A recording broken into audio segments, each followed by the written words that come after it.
ഈ ജപമാല മാസത്തിൽ ജപമാലയെക്കുറിച്ച് വിശുദ്ധർ പറഞ്ഞിരിക്കുന്ന വചനങ്ങൾ നമുക്ക് ധ്യാന വിഷയമാക്കാം.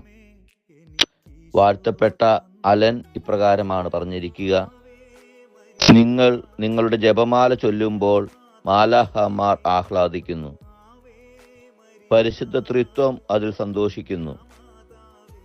വിശുദ്ധ ബലി കഴിഞ്ഞാൽ ജപമാലയെ പോലെ ഞാൻ ഇത്രയധികം സ്നേഹിക്കുന്ന മറ്റൊന്നും സഭയിലില്ല. യഥാർത്ഥ ക്രൈസ്തവ ജീവിതത്തിന്റെ പാഠശാലയാണ് ജപമാല പ്രാർത്ഥന. എൻ്റെ അമ്മേ, എൻ്റെ ഈശോയുടെ അമ്മേ, അമ്മേ എൻ്റെ അമ്മേ, എനിക്കീശോ തന്നൊരമ്മേ. Ave Maria